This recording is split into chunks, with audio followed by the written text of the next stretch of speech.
ሕፃኗ ልጅ ከእንቅልፏ ስትነቃ አንሶላዋ እንደረጠበ ተመለከተች። ፍራሹ ላይ ሽንቷን ለቀው ነበር።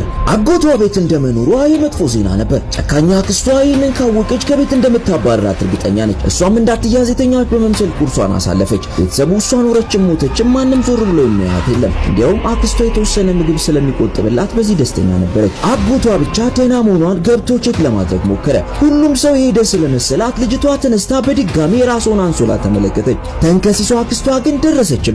ይህም ከባድ ቅጣት አመጣባት። አክስቷን ስትመለከት ደጋግማ ይቅርታ ጠየቀች። አክስቷንም ከቤት እንዳታባረራት ለመነቻት። ከብዙ ልመና በኋላ አክስቷ ልመናዋን ተቀበለቻት። ነገር ግን አንሶላና ብርድ ልብሱን ራሷን አሳጠበቻት። ልጅቷ በጭንቀት እያለቀሰች ነበር። ስለሞተችው እናቷም እያሰበች ነበር። ታዘዘችውን ከጨረሰች በኋላ በስተመጨረሻ ምግብ ተሰጣት። ነገር ግን ያደረ ምግብ ነበር። በድንገት የፊኛ ኢንፌክሽን በሽታዋ ተነሳባት። ወደ ፋርማሲ በመሄድ ፋርማሲስቷ መድኃኒት እንድትሰጣት ጠየቀች። ፋርማሲስቷም ግንባሯን ስትነካ ከባድ ትኩሳት እንዳለባት ተረዳች። ልጅቷንም ቤተሰቦቿ በፍጥነት ወደ ሆስፒታል ሊወስዷት እንደሚገባ ነገረቻት። ልጅቷ ግን የአክስቷን ጸባይ ታውቃለችና ጉዳዩን መናገር አልፈለገችም። ፋርማሲስቷንም ዝም ብላ መድኃኒቱን እንድትሰጣት ጠየቀቻት። ልጅቷ የታመመው አካሏን ይዛ የግዷን ወደ ቤት ተመልሳ መጣች። ቤት ውስጥ ግን አበዳሪዎቹ ክፍያ ካላመጣችሁ በማለት የቤቱን ዕቃ ማተራመስ ጀምረው ነበር። ምንም የሚጠቅም ዕቃ ስላላገኙ ሕፃኗን ተሸክመው ይዘዋት ሄዱ። አክስቷን ባሏ ሲመጣ እንዳይቆጣት ስለፈራች ሰዎቹ ልጅቷን እንዳይወስዱ መለመን ጀመረች። ነገር ግን የራሷ ልጅ ከትምህርት ቤት መጣች። ከዚያም የራሷ ልጅ እንዳይወስዱባት ስትል አክስትየው በሩን ዘግታ ልጅቷን እንዲወስዱ ፈቀደችላቸው። አበዳሪዎቹም ሕፃኗን ይዘዋት ሄዱ። በመንገድ ላይ ልጅቷ ሽንቷን እንደወጠራት ተናገረች። ለሽንት እንዳቆሙላትም አምልጣቸው ሄደች። ልጅቷም ላይ ሊደርሱባት ሲሉ አንድ መልካም ሴት እያለፈች ልጅቷ ሴትየዋ መኪናው እንድታቆምላት ለመነቻት። ሴትየዋም ሰዎቹ ልጅቷን እያሳደዱ መሆኑን ስትመለከት በሩን ከፍታ ልጅቷን አስገባቻት። ልጅቷንም ይዛ ከቦታው ተፈተለከች።